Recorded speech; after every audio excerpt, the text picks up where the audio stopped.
Добар ден на сите. Ви посакувам да предете на денешниот настан. Македонското научно здружение за аутизам веќе подолго време обезбедува едукативни и практични предавања од врвни странски научници за аутизмот. Денес, на 12-тиот настан од серијата на вебинари Светските експерти за аутизмот, гости на МНЗА, имаме честа да ви ја представиме доцент д.р. Никол Хендрикс од Маркус, центарот за аутизам при Емори универзитетот во САД. Емори универзитетот е рангиран на 74-то место во светот и навистина ни е драго што денес можеме да ви представиме втор експерт од токму овој престижен универзитет во поглед на науката и на образованието. Доктор Никол Хендрикс денес ќе одржи предавање на тема ангажирање на негователите во поддршка на социјалното и бихевиоралното учење кај мали деца со или изложени на ризик од аутистичен спектар на нарушување, што сум сигурна дека ќе биде навистина интересна и корисна презентација. Овој вебинар исто така води во живо на YouTube каналот на Македонското научно здружение за аутизам и понатаму ќе остане достапен како видео, доколку сакате повторно да пристапите до него. Како и претходно, ова предавање ќе биде на англиски, но во четот ќе се споделуваат клучни белешки од предавањето на македонски јазик, кои што ќе можете да ги проследите. Откако ќе заврши предавањето, ќе имате и можност да се вклучите во дискусија и да поставите прашања на доктор Хендрикс. Во дискусијата ќе можете да се вклучите во живо преку опцијата со кревање на раче на Zoom или пак да се вклучите со поставување на прашањето во чет прозорчето. Сега би се префрлила на англиски јазик за да ја представам нашата денешна гостинка. Сега ќе ја споделам нејзината кратка биографија. I'm delighted to welcome and to introduce Dr. Nikol Hендрикс. Nikol Hендрикс, PhD, BCBA, is an assistant professor at the Markus Autism Center and Emory University School of Medicine. She received her undergraduate degree in psychology from Northwestern University in Chicago, Illinois, in the United States, and her doctorate in school psychology from the University of Iowa in Iowa City, the United States. As a licensed psychologist, Dr. Hендрикс conducts autism diagnostic evaluations with children and adolescents and provides caregiver-mediated intervention for autistic toddlers or toddlers who show social communication delays. Her research is guided by expertise in neurodevelopmental disabilities and developmental and behavioral intervention approaches, alongside targeted training in single-case research design and mixed effects modeling. Dr. Hендрикс aims to better understand the early nonverbal communicative strategies that impact learning, to refine the implementation of effective and early interventions, and moreover, she seeks to increase accessibility of these interventions, particularly for traditionally marginalized families, which has been driven by experiences as a clinician with autistic and medically complex children. Let us welcome Dr. Nikol Hендрикс. We are honored to have you here with us today, and we are really looking forward to your presentation. You may join us now and share your screen. Thank you so much. I went ahead and shared my screen. Would you give me feedback if it's not clear? We can see it. Okay, perfect. I am so honored to be able to share this evening with your team. I am thankful for this opportunity and I look forward to our discussion this evening. And what a warm welcome. I greatly appreciate that. Today, I'll be talking about not only the evidence-based practices or the ways in which we can help young children with autism spectrum disorder who may go on to show signs of autism spectrum disorder, how to support their learning when it comes to communication, interacting with others, but also navigating challenging behaviors. But beyond that, I'll also be thinking about the how. How do we engage the families that surround these young children so that they can effectively provide these intervention approaches as well? And I just want to reflect again on why my interest lies here is I do split my time between research focused on trying to understand the mechanisms of autism as well as the pieces of interventions that we know work, so those active ingredients. But as a clinician, spending so much time with families, it's incredibly important to me that we understand how families learn and how we can more effectively teach so that families can ultimately impact the lives of their young children. In thinking about this work, we know that there are many evidence-based practices that support social and behavioral learning, and I'll briefly speak about some of those. But I also want to make sure that we're focusing on how we structure teaching. And for many researchers, as well as for many clinicians, that isn't necessarily a part of our training. We learn the what or the content, and the how or how we can effectively support learning in the families that surround young autistic children. That's the piece that we're developing as a field to be more effective. And in turn, families that are effectively taught are more likely to use those evidence-based strategies or techniques, ultimately impacting outcomes for young children. When we think about autism spectrum disorder, we think about the core signs of autism spectrum disorder, but also recognize that autism does not exist within a vacuum. For example, we think about the challenges with social communication. And in young children, how that might look is not only challenges with expressing or understanding language, but also how are we engaging with others in a back and forth way? How are we letting others know our interests, and how are we letting others know we want to participate or take turns? We also think about behaviors and interests that we oftentimes see in individuals who have autism spectrum disorder. We see those strong interests that can become passions, but also can impact learning. We think about the differences in how we experience the sensory world, as well as patterns and transitioning from the things that we enjoy or wanting to do things or preferring to do things in a particular way. In conjunction, we know that autism is not just those pieces. We know there are increased likelihood of mental challenges or mood disorders, such as anxiety and depression. We know that some children with autism also have attention deficit hyperactivity disorder, or ADHD. They may also have intellectual disability. We know that there are co-occurring medical challenges, difficulties with sleep that can then impact learning and interaction, seizures, gastrointestinal disorders. And we also know that in autistic children, there's a higher rate or risk of challenging behaviors such as tantrums, self-injury, and aggression. When we're thinking about toddlers with autism, I'll be focusing on the two areas that most often come up as challenges for families: social communication, or helping young children to effectively communicate, as well as those challenging behaviors. We know that all toddlers have challenging behaviors to different degrees. They are working on their autonomy and their independence. They have so much to say. But we also know that toddlers on the spectrum have a higher rate of showing more intense or longer tantrums, higher risk of things, more challenging behaviors such as self-injury or aggression. And so thinking about not only the content that we can provide to families to support them through these challenges, but also how we can effectively teach this content.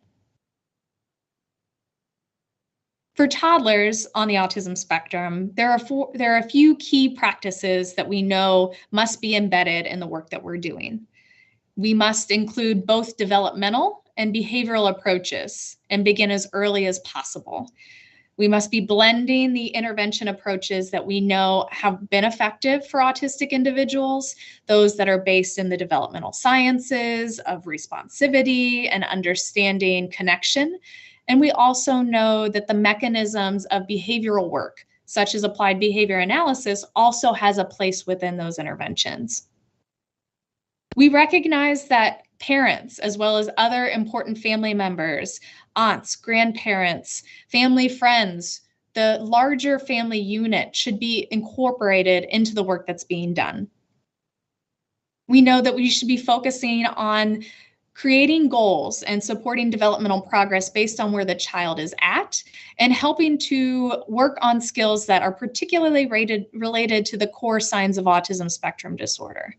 So for example, not just working on expansion of vocabulary for a young child, but also helping to build more reciprocity, helping children to be able to share their interests in simple ways like taking turns back and forth by rolling a ball back and forth, but also being able to support young children and being able to comment on their interests, to draw others in, and to be able to work on that back and forth of conversation is so important later in childhood and adulthood.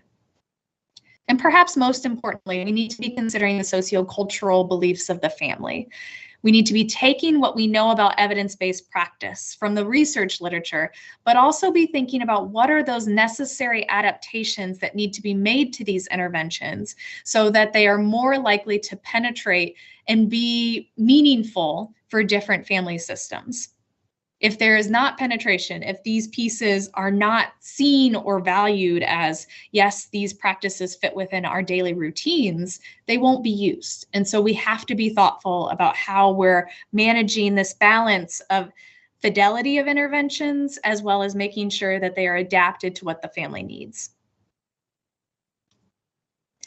When we think about parent coaching, we want to better understand why. Why would we use parent coaching in conjunction with other therapies? For the young child, the key pieces are that we see improvement for child skills. Whenever we're teaching within the family unit, within the home environment, we see better skill generalization and maintenance. We know that particularly for autistic children, when we teach in particular environments and don't work on extending the skill learning outside of those environments, children might have a hard time transitioning those skills from one person to the next or from one setting to the next. And so focusing our teaching and our learning within the natural environment, especially for toddlers, can be crucial for helping those skills be seen not only at home, but at school or at grandmother's house. We also know that by including the family, we increase the opportunity for more hours of intervention, and access to a number of hours of intervention and high quality care is continually a challenge for individuals on the spectrum. For the family, we also think about the impact that a developmental disability has on not only the individual, but also the family unit. We know that parents of autistic children report feelings of high stress and depression, anxiety. There's a lot to manage. There's a lot to be able to better understand how can I support my child effectively. And by including families within parent coaching or parent-mediated interventions, that increases feelings of self-competence, of parenting competence, of optimism, of being able to see that I can enact this change and I see how it has a positive impact on my child. Also lower rates of mood disorders, and again, more opportunities for family participation and intervention. And understanding, we know that parent coaching approaches are considered state of the art. However, they're not widely implemented in the community. We know that there are barriers to be able to carry out parent coaching or parent-mediated interventions. Many providers struggle with providing parent-mediated or parent coaching services because that's not how our training unfolds. Most of our training is focused on how I, as the clinician, am able to directly have an impact on the child. And so I am maybe well trained in how to carry out evidence-based practices and to track progress for my child and to see for that child and to be able to see that progress. But my training is oftentimes as a clinician not focused on how do I teach the family members? How am I a teacher of adult learners as well as the child learner? We also know in situations when families can access parent coaching that there are many pieces that impact their ability to carry out the evidence-based practices that we're teaching them. Families experience stressors. They may be navigating the experience and the potential grief process associated with a first-time disability diagnosis. Many, if not most families, have difficulty accessing services and understanding all the systems that come in play to be able to support a child who has a developmental disability. That said, families are carrying many things that they're thinking about, which can then increase their stress and necessitate that the clinician is providing more support and helping to navigate these pieces, as well as teaching the parent how to be able to carry out the evidence-based practices. As I talk about parent coaching, I do want to be clear that parent coaching is just one part of comprehensive treatment programming. I think about parent coaching as an aspect that we can integrate into any discipline of work who we know has a positive impact on children with autism spectrum disorder. So for example, applied behavior analysis or speech therapy, occupational therapy. These parent coaching does not exist in opposition, but instead complements the work that's being done so that we can expand the reach of the discipline's effect. And what does parent coaching involve? As we move through the presentation today, I will spend a good amount of time talking through these different pieces, but it involves 4 main pieces for adult learners. The first is to collaboratively set goals together, to think about where the child is at right now. What are those challenges with social communication or challenging behaviors? And how can we set goals that are attainable, that we can measure, and that also are based in the family's values? Once we've accomplished that and engaged the family, how can we then systematically provide instruction in those evidence-based strategies or techniques? How can we teach in a way that is easy to consume and is also meaningful to families, while also making sure that we stay true to the sciences that from which these practices have derived? Perhaps the most important for all learners is that we need practice and we need feedback on our practice. So we will talk specifically about how clinicians and researchers, we can integrate that into our work when we're working with families who have children with autism. And finally, how do we provide support and problem solving, not only in the moment with our feedback, but also how do we empower families to be able to navigate the challenges that will come up when the child is not receiving therapy, whenever they may be at home, it may be bedtime, or it may be a day when they're on holiday. How do we empower families to know what to do in those situations and feel ready to act and support their child's learning? As I mentioned before, I will briefly talk about evidence-based strategies for toddlers with autism, thinking about early social and behavioral learning in particular. As I mentioned before, we want to focus on evidence-based techniques, and we know that we crash together 2 worlds for toddlers on the spectrum. Developmental interventions are emphasizing how we can teach caregivers to increase their responsiveness to the child. How do we help parents to better understand these are the ways that your child is already communicating with you, and how can we increase that positive relationship, that positive affect between the family members and the child on the spectrum. Behavioral interventions are those that are based in applied behavior analysis, or strategies that systematically manipulate contingencies in the environment. So once we've created that warm, engaging relationship, we've facilitated that interaction between the child and their family member, how do we then support the family member in knowing how to set up the environment to better support learning, how to create stepping stones or prompts for the child to then be successful in showing the new skill, while also thinking about what is on the other side of the child showing that skill. What is the consequence that we know is motivating to the child in that moment? And so naturalistic developmental behavioral interventions, or NDBIs, pull together what we know works so well from the developmental sciences, as well as what we know works really well from behavioral interventions based in ABA, and teaches these approaches within meaningful daily activities so that we can have the most impact on toddlers who have autism. As I'm talking about some of these evidence-based practices, I just want to highlight where I'll be focusing. And so first, when we think about the challenges of challenging behavior for toddlers on the spectrum, we'll first think about some of the key pieces, the what or the content that would be covered in parent coaching or parent-mediated interventions. The first piece is helping the parent or family member to understand how we are already responding to the challenging behavior and how that might be impacting the presence of that challenging behavior. How can we help the parent or the family member to understand why the behavior is happening or its function? If the child, for example, oftentimes when we take them to the store, they then begin screaming and falling to the ground and starting to throw items, we start to help the parent or the family member collect information about what's happening beforehand, as well as how are we responding within the environment to better understand why this behavior is happening. Do we notice that patterns emerge where the child oftentimes then receives much attention from others? Is this potentially indicating that the child that behavior may be maintained by access to others' attention in different ways? Do we notice that when the child engages in those behaviors, that then the child then accesses something that they enjoy, a preferred item, that there might be a tangible function?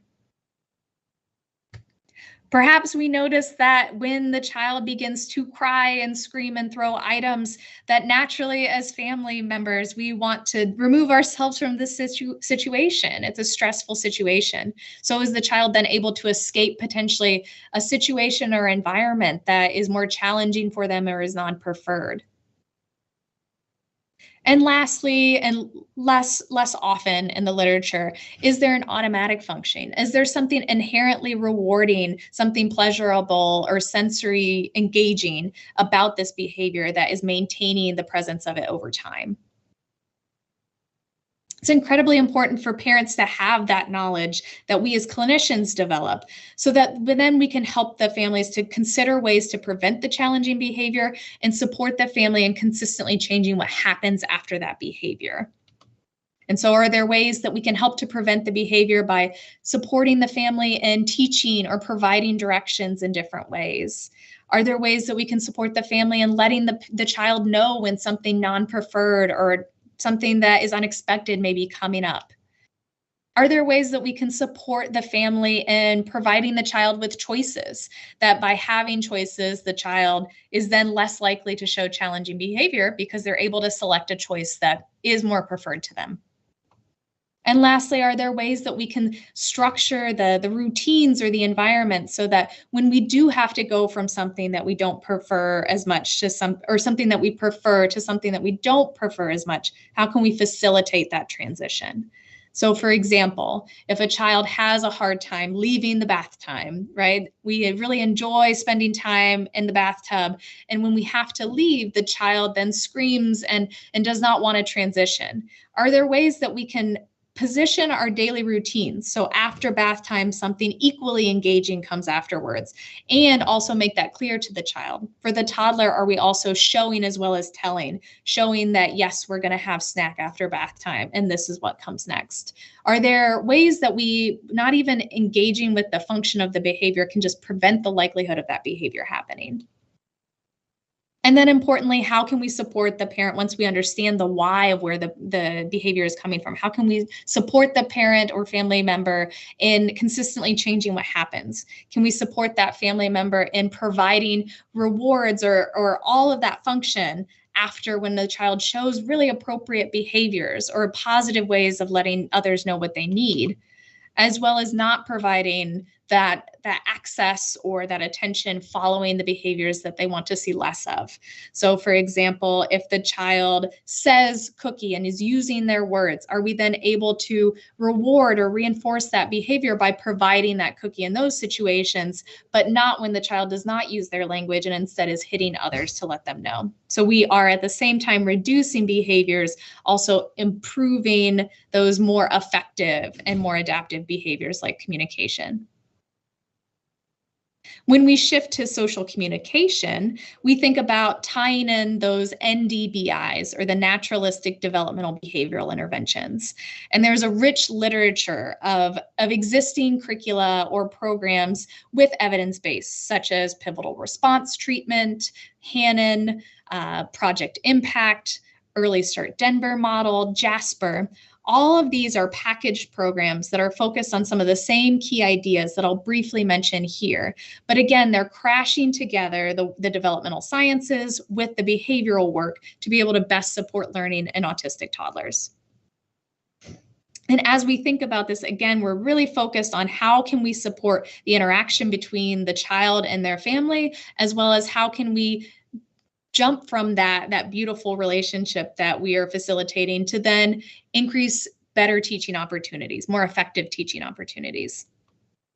And across NDBIs, even though they may use different language or they may lean in different directions, more towards a developmental approach or more towards a behavioral approach, we're thinking about some common elements. And the first piece is, how can we arrange the environment? How can we support the family in being able to identify times throughout their busy days when they're able to try out the practice, to be able to try out the evidence-based practices that we teach? How can we support family in being able to set up a space to play in their home or where the child is? How can we help the child know that there's predictability in what happens in this particular space, and also help the parent be able to set up space that creates boundaries to help the child who may have a hard time staying near the parent to stay near the parent. We want to be thoughtful in responding to what are distractions for that child and for that family. And so we want to make sure that the parent or the family member is the most important and the most interesting thing in the room. So how can we, for example, reduce distractions like turning off electronics or removing smartphones? How can we find different spaces in our home where we may not typically play, but have fewer distractions, have fewer people, have fewer items, where the parent has more control over that environment?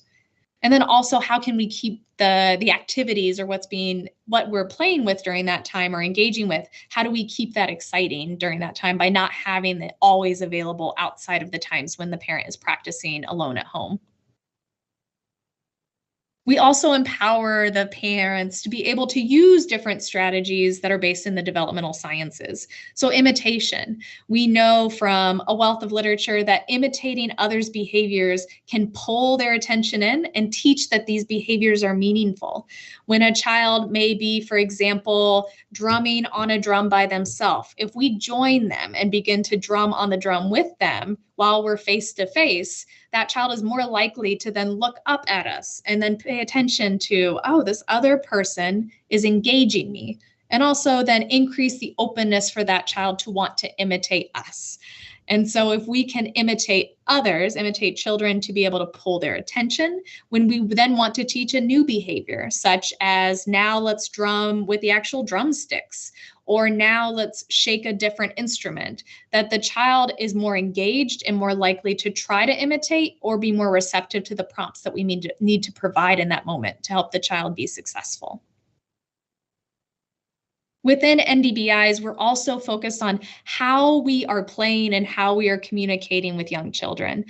For many young children who are struggling with social communication, like autistic children, we have to be very intentional and exaggerate how we're communicating and how we're playing. We have to be thoughtful about what are the skills that the child's showing us now so that we are modeling play skills and language that's one step above or just a little bit more complex. If the child is speaking in 2-word phrases, we want to be modeling our language at 3 to 4 word phrases. If the child is most interested in exploring toys and checking them out, we want to be thinking about the next natural stage of play, drawing from the developmental sciences, which would be to help the child begin to combine toys, to be able to start to bang toys together or begin to put toys in, to be able to then learn that maybe we push a toy and then something exciting happens, or that cause and effect play. So this is the piece where we're pulling from the developmental literature to understand what comes next, and not only neurotypical, but also autistic development to support that parent in modeling these behaviors that they want to support the child in learning. It also increases engagement in shared activities and understanding of communication. Importantly, especially when a child struggles with challenges with social communication, that's inherent difficulties with reciprocal interaction and turn taking, even in its simplest form of, for example, each taking a turn tapping a drum, or a next stage of being able to pass a toy back and forth like a ball. These are the precursor behaviors to then be able to say something and somebody says something back. And so turn taking and supporting family members, as NDBIs do, on how do we have shared control for the activity between the child and the adult. That also then creates opportunities for learning, but it creates more opportunities for the child to need to engage, increasing the opportunities for that learning. And finally, as within NDBIs, we transition from more of the developmental sciences into using that behavioral work. We want to teach or use those great strategies that we know with prompting and reinforcement from the behavioral sciences in the context of those activities that the child enjoys. This can be referred to as child choice or following the child's lead, and where we're focusing first on engaging with the child in the way that they prefer within this activity, thinking about what our goals are, and then integrating those teaching trials or those teaching opportunities within those activities that the child is most engaged. And perhaps even the child's ability to complete their own goal may serve as a natural reward, which is an important part of NDVIs. We want the learning to occur in those settings where the child is from day to day, but we also want the rewards or the reinforcement to be things that the child's going to naturally encounter day to day, rather than, for example, if our goal is for the child in the bottom of the screen to be able to communicate that I want more, or I want you to keep playing with me, we follow his interests within flipping the light switch on and off. We think about a way that we can be able to take turns within this activity, and then we provide prompts and then ultimately reinforcement for the child to then flip the light switch back on. The reinforcement or the reward being that the child's then able to access the thing that they are really most interested in right now, rather than, for example, me pulling in external rewards or reinforcement like a piece of candy to reward the child for using their request. And ultimately, as I've been hinting at, much supporting or prompting for new skills. We want to prompt a slightly more advanced skill than that of the child. If the child here is able to point and they're not able to yet use words, we are prompting for the use of directed vocalizations or directed words, rather than, for example, the use of long sentences.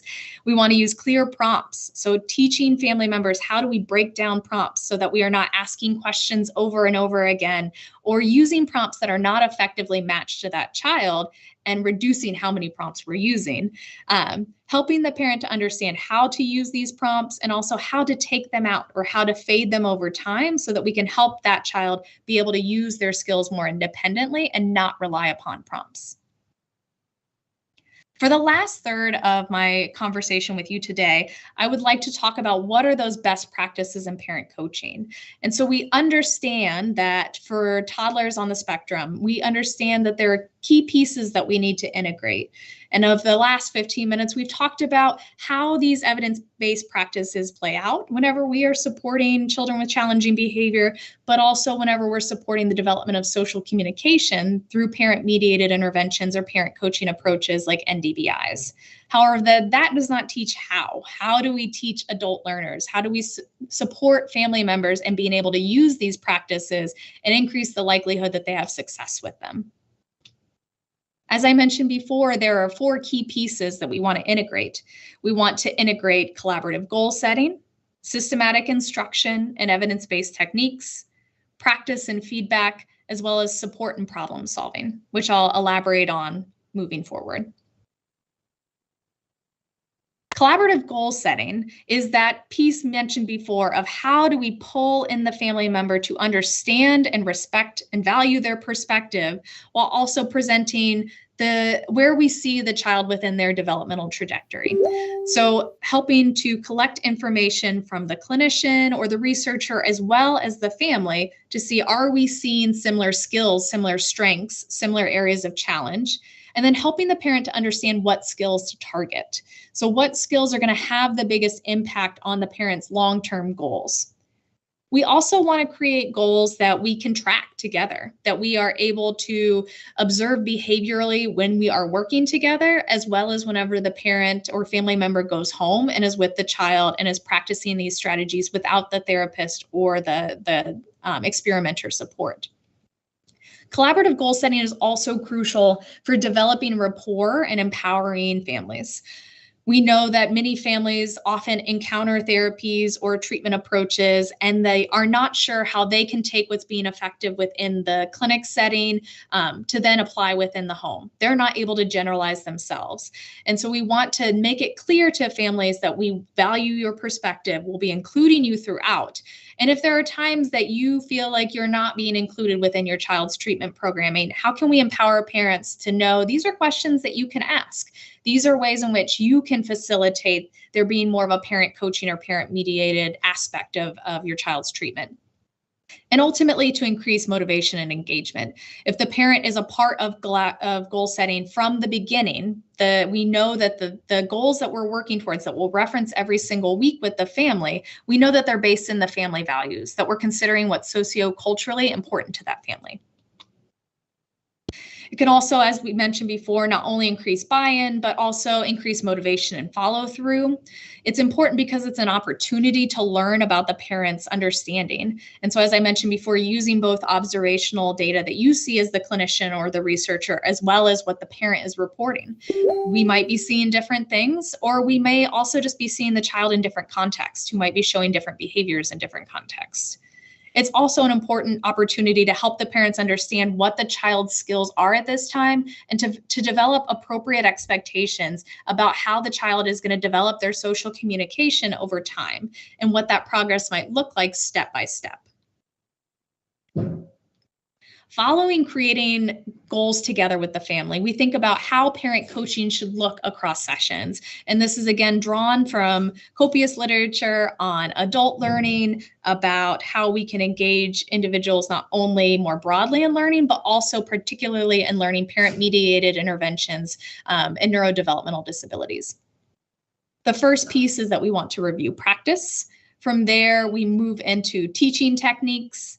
After we have taught some content, how can we show techniques and engage families in important ways that are meaningful to them? How can we then spend the bulk of our time coaching? So as I mentioned before, collaborative goal setting, systematic instruction being those first three parts. Coaching is that coaching and feedback. How are we not only allowing families the opportunities to practice, but also making sure that they're encountering success within their practice, so that finally we can plan for parent practice? How can we provide that support and problem solving? Because once the parent and the child are not with us, we want that practice to continue. We want that access to evidence-based strategies to be throughout the week, throughout the child's day. And so we need to be thinking about what are going to be the barriers that happen not in this situation, but will happen at home or other environments. With reviewing practice, we think not only about asking generally about how has practice gone, but also thinking about asking specific targeted questions about this techniques that we will target. So that systematic instruction means that we are teaching small pieces of information each week and focusing our session on that small piece of information. And so in this example, the clinician may check in with the parent by first asking, how did it go imitating her words and actions during snack times? So for example, the past week, they may have talked about that strategy we talked within related to NDBIs, that imitation was the focus. How can that parent use imitation? What are the concrete steps they can try it out? And they had created a practice plan previously about what that imitation might look like. Now the parent reports back maybe the successes, but also the challenges. And within a parent coaching or parent mediated intervention approach, we need to be responsive to those challenges. These are going to be the barriers to skill generalization and skill maintenance. And so empowering the parents to create options on their own. What do you think might be helpful to make it go better next time? But also knowing from our clinical background, here are suggestions that I might make that are also individualized to that family's sociocultural values. With respect to that systematic instruction or teaching techniques, again, we're going to focus on one small strategy or one set of strategies that builds upon what was taught the previous week. So if last week we were previously talking about how can you imitate to be able to pull in your child. So not only teaching the strategy, but why. We're imitating her so she's more likely to imitate you. Now we're thinking about the next step. If the parent is showing success, if they're showing fidelity with that intervention strategy we previously talked about, now we're going to build on it. What can come next? How can we start to move from those developmental approaches of engaging the child to now thinking about how can we set up those best teaching opportunities within the child's natural environment? So now we're going to talk about how taking turns in play can support her in learning new words and play. So not only helping the parent to understand the what, we're talking about turn taking, for example, but why. As adult learners, this rationale or the why is so important. It's one thing for us to know the step-by-step of what to try, which is challenging enough on its own, but that rationale or understanding, this is my motivation. This is my motivation for being able to support my child's communication, their play skills. That facilitates practice because we understand why we're trying. And so if things are challenging, not only in session, but outside of session, we have a reason to come back to trying them again. In breaking down how to teach, we think about that we're targeting those techniques. So providing less content so that we can be successful with less content rather than too much, and giving that rationale, that why.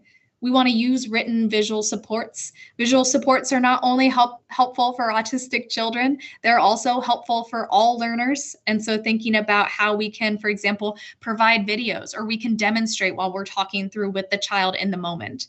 And then checking in for understanding. This is a crucial piece of asking questions to the parent. What did you notice? Or what did your child do whenever I, for example, let her know I was going to take a turn? So helping the parent to pay attention to what we're paying attention to as clinicians so that they have understanding of when things are going well and when they might need to try a different approach.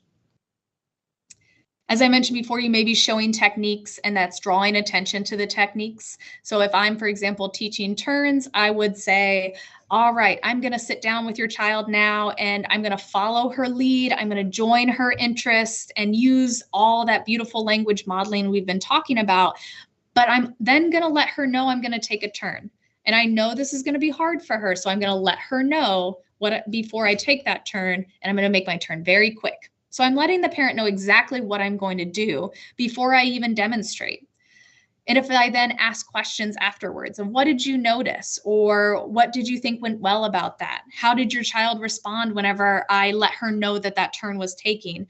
If the parent or the family member has a hard time answering more of those open-ended questions, how can we, thinking about prompts, how can we provide more closed-ended questions? How can we give a choice to parents to help them be more successful if they're not able to show that skill in the moment of answering the question by paying attention to the technique? So if I ask an open-ended question like, what can you do to support him in joining your play? I can then follow up by providing a choice. What do you think would be most helpful? Copying him or excitedly saying words? Which of those strategies do you think would be most helpful? So just like how we provide prompts to children as they're developing their social communication skills, we provide prompts naturally to adult learners in different learning contexts. Within coaching, we want to provide that opportunity to practice so that we're not only demonstrating and making sure that the bulk of the time is that coaching. So that opportunity for the parent to be independent with someone to the side providing effective feedback is incredibly important. So asking those questions, how do you notice she's responding to you? Why do you think that is? Well, I noticed that whenever I copy her, she's more likely to face me, right? So things are going well. This means that we can try to teach. And also recognizing that, for example, things may not go as well. So how can we provide more directive feedback at times, and then using more open-ended feedback to support, again, the parent's independence.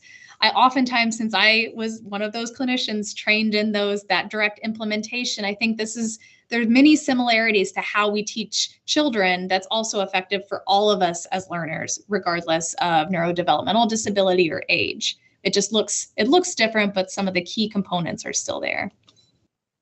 We want feedback to be succinct but specific. We want to make frequent comments, and we want to give feedback on only a limited number of techniques each session. So similar to how we were targeting a certain area of content, we want to make sure that our feedback is focused on that. If there are techniques that we talked about previously that the parent seems to be struggling with, obviously we can take a step back and focus on those, but we don't want to provide too much feedback. All of us can be overwhelmed by too much commenting, too much, try this, or you could do this differently. And so we also want to make sure that the parent is focusing on that small amount of content so that it becomes more natural and doesn't feel like I'm trying to balance all of the techniques that the clinician is throwing or the experimenter is throwing me at once. If possible, we want to wait for a natural pause so we're not interrupting a really nice interaction between the parent and the child. And lastly, we want to be thinking about how we can plan for parent practice. And so even with the most fabulous sessions that we might have, when the child leaves, we want to make sure that progress and that practice continues, and that the family members have opportunities to see what does it look like when the clinician or the researcher is not in the room. And so creating a specific plan. If folks on the call have experience with adult therapy, with, for example, cognitive behavioral therapy approaches, this is very similar. The parent coaching approach draws from that literature as well. So let's plan for what practicing taking turns will look like this week. We've kept this theme of taking turns, and let's think about what it's going to look like when we leave. And so what might be hard during practice, making sure that the parent's thinking about what those barriers are before they even encounter them, and how can you plan for them. Over time, obviously, our goal is to increase parent independence. Our goal is for children to increase their independence with new or spontaneous skills, but we also want to ensure that the parent is not relying on our prompts as the coach. And so we want to increase the amount of time that the parent is practicing techniques, not only during sessions, but also outside of sessions. So thinking about, we have been practicing during bath time, or we've been practicing during mealtime.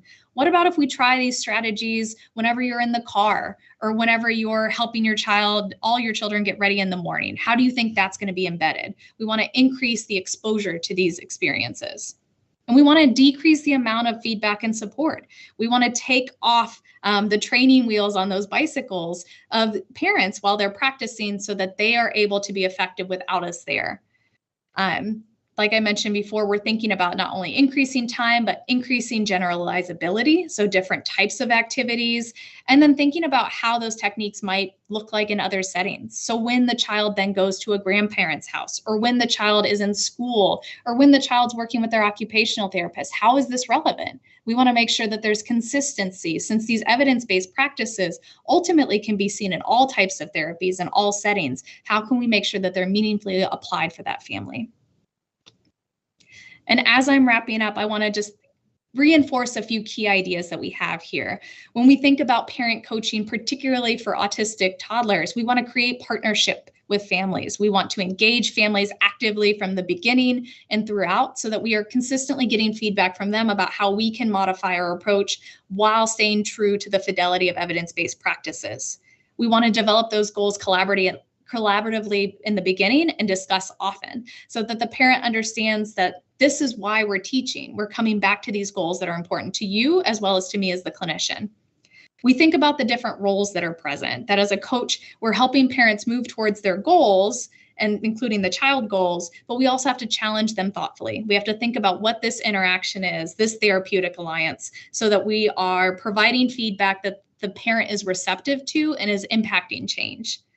And as I mentioned before, one of the key takeaways is adult learning is powered by not only understanding what we're doing, but also rationale. So we're not just teaching the what, we're not just teaching turn taking, but we're also teaching why. We're teaching turn taking here so that your child is able to play more back and forth with her sister. We're teaching turn taking here so that in the future, she can have a conversation with her friends and her family members.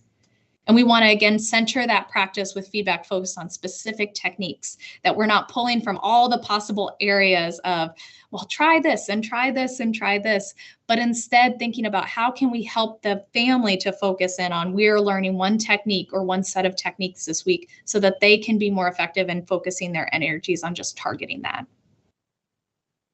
And I want to be thoughtful of time. Again, thank you for the opportunity to present. I would love for the opportunity for us to engage in some question and answer.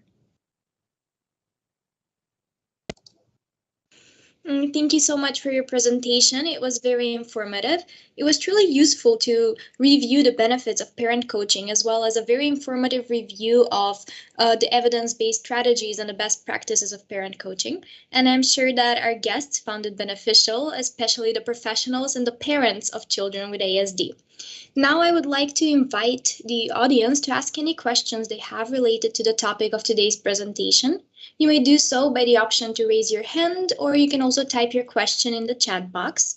Now I will switch to Macedonian for the same instructions. Сега можете да се вклучите во дискусијата. Можете да ги поставите вашите прашања на доктор Хендрикс со опцијата кревање на раче, за да ви дозволиме пристап до микрофонот и камерата, или пак можете да ги напишете вашите прашања во чет прозорчето. Се уште еве имаме едно кренато раче. Не знам дали имате пристап до микрофонот. Ако имате, повелете слободно. Good afternoon. My name is Nada Dupječanec-Nikolovska. I work as a preschool teacher in a kindergarten. I was wondering, is it part of the process of coaching parents also watching videos together with the parents from the process of learning their child at home? And maybe a way of evaluation of their teaching or coaching process? Thank you for your answer. Absolutely. I think when we're assessing, and correct me if I'm responding to the question incorrectly, when we're assessing change in the child's skills, we want to not only track change in child skills or measure that measure those behaviors within the time together with the child, but also ask to see what it looks like at home. And so relying not only on parent report, but if possible, is the parent willing to provide video? Is it possible also to sometimes do telehealth or telemedicine sessions where you're able to provide that coaching in the child's home to see, are we still seeing the same skill gains that we see within the clinic or within the classroom in the child's home? That's a wonderful question.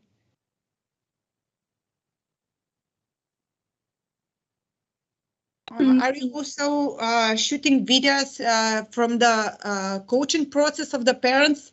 If you like to evaluate their work at home, do they play right with their child? Do they interact in the play correctly, or maybe they are doing something wrong? Is this also shooting video as part of the coaching process of the parents? I'm so glad you brought that up, because the challenge, or perhaps the opportunity within parent coaching or parent mediated intervention, is that we're not just tracking child progress, we're also tracking fidelity for the parent. And so understanding, not only do we see progress for the child in these skill areas that we've set together, but also are we seeing the parent effectively implementing those evidence-based practices? And so across NDBIs or ABA approaches, we have our fidelity, what we expect as a therapist that we might be enacting. And so in watching either live through a telehealth approach or through those videos that you're mentioning, you're able to see, oh, I see the parent effectively using some of these strategies, some of these developmental strategies, but I noticed it was much harder for this parent to then provide a prompt sequence that was supportive for that child. So I agree with you. I agree that you can pull from that lovely video interaction or see the live interaction in the home to be able to understand, oh, this is where I can focus my coaching on to support that parent and having higher fidelity in implementing. Thank you for your answer. Of course, thank you. We have another question in the chat. It comes from Irena Stoyanovska, and she asks, thank you for your presentation, Dr. Hendricks. How do you cope with parental denial and refusal to engage in an intervention? That is a very important question. I think, importantly, if the family is not engaged, then we're not going to see practice outside of the time that we're working together. And if we have to think about, are there ways that we can respond to that denial or the barriers to the parent being able to practice, or do we need to see what might be a better fit for that family? So for example, I think about common barriers. I was speaking with the team before the meeting. I'm seeing a number of families today on my own clinical caseload. And I have some family members who are experiencing depression, and that impacts their ability to carry out interventions. I have some family members who are focusing on many psychosocial stressors, and those are the impacts. So can we provide families support in the areas that they need so that then they're more likely to practice strategies? Can we be thoughtful about how we're setting goals and how we're teaching so that the parent feels empowered and that they want to be a part of it, even if they, for example, are in denial of an autism spectrum disorder diagnosis? Are we still coming together around, well, we're helping your child to communicate, which I know is a challenge, and that we agree on that challenge? But there also may be times where a family is not interested in a parent coaching approach. And I think that is fully okay. I think that a parent coaching approach is a great complement to the traditional direct services that we think of, occupational, speech, psychological services, ABA. But for some families, that may not be a high priority, and that we have to be thoughtful of that direct service may need to be where the bulk of their services lie. But I oftentimes try to think about, are there ways that we can work together around those barriers or find common ground, even if there might be denials or rejections of some of our approaches? And if not, then we think about what might be a better match for the family. Thank you so much for that question. I think that's such an important question when it comes to parent coaching. Thank you so much for your answer. Let's see if there are any other questions. There's also a raised hand again from Nada Dupiachanets-Nikolowska. I was wondering, do you think that we're going to have limitations in efficiency of the therapy if parents are or aren't involved? For parents who are not involved, I think that there's always a risk when we're not bringing in as many people as possible, because there's reduced access to opportunities to learn. So for example, if I as a psychologist am doing something entirely different than what the speech therapists and the ABA therapists are doing, that we want to make sure that there is common ground and that there's alignment, or potentially there could be confusion, or a child might be learning a skill in one context but not the other. I think that if there's a way that we can engage parents, or at least even provide small amounts of information that is matched to what they're looking for, maybe we're not, teaching them how to carry out interventions in full, but we're helping them how to follow their child's interests at times, or how can they model language, or how can they sometimes pause before they provide things that their child's interested in to support the learning of, oh, I can use new communication here. I think we sometimes have to modify our approach to better fit what the family is looking for, but I think that we can't engage families in the extent that we want to every single context. Thank you again. Yes, thank you so much for your answer, as well as to everyone that asked the questions. Let's see if there are any other comments or questions. So far, I don't see any other questions in the chat. And I don't see anyone with a raised hand. So I think we can assume that there are no more questions. So once again, I would like to express our gratitude to Dr. Nikol Hendricks. Others that did not have the chance to follow this presentation live will be able to view it on the MSSA YouTube channel. And I would like to thank everyone that joined us today, and a special thanks to those who joined the discussion as well. And before we end the webinar, I'd like to briefly introduce our next webinar, which will be in Macedonian language. Повторно на македонски би сакала да им се заблагодарам на сите што го проследија денешниот 12-ти вебинар. Се надевам дека ви беше корисен. Македонското научно здружение за аутизам продолжува со планираните вебинари. Ве покануваме да учествуваме и на следниот, кој што ќе биде на македонски јазик. Станува збор за вториот вебинар во серијалот Нашите професионалци од странство, гости на МНЗА, што ќе го одржи магистар Марија Максимовска-Атанасовска од Нов Зеланд на тема аутизмот и можностите на лицата со Нов Зеланд. Линкот за пријавување е споделен во четот и сите дополнителни информации можете да ги најдете на социјалните медиуми на Македонското научно здружение за аутизам. Okay, Dr. Hendricks, I would like also to thank you. Are you here still, or you left the meeting?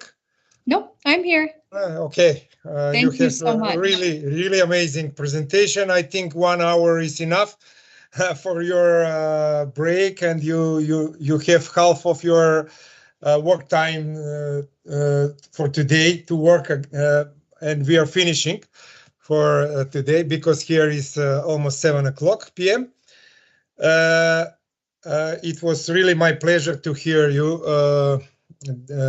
and this presentation and these facts which you presented to our audience. And I want to stress your attention that today we have guests not only from Macedonia, but we have from Slovenia, from Bosnia and Herzegovina, from Serbia, and also from Germany. And also I hope that your webinar afterwards will be watched on our YouTube channel. Thank you again. I hope for further collaboration. Thank you to all of my colleagues who were behind the scene in the background of this webinar. And also, I would like to thanks to all guests. We have more than 40 participants. Even we have 120 registered, but most of them just fulfilled the Google form, and they didn't appear. But okay, I think that this was very useful webinar and very successful presentation from your side. And now it's time to say goodbye. Take care of your health, all of you, especially you, Dr. Hendricks, and probably we will see in some another opportunity next year on some conference or other webinars on the other topics. It really will be our. We will be very glad if you have you again, probably next year if you like. Okay. Thank you. Bye to everyone. If you like to say on the for the end something, please. No, Okay. Thank you. It was such a pleasure. I appreciate your time. Me too. Bye bye. Пријатно на сите. Благодариме за тоа што не следевте уште еднаш и еве сега ја и Андреја полека ќе се повлекуваме од сцената и мислиме дека е доволно за денес 1 час. Има и некои други вебинари, Аутизам Европа во моментот и така. Следете не 5.5 задолжително пријавување. Имаме уште 7 дена до следниот интересен вебинар на колешка од Институтот за психологија, на кој што имав чест да и бидам дел од комисијата. Ајде, пријатно на сите.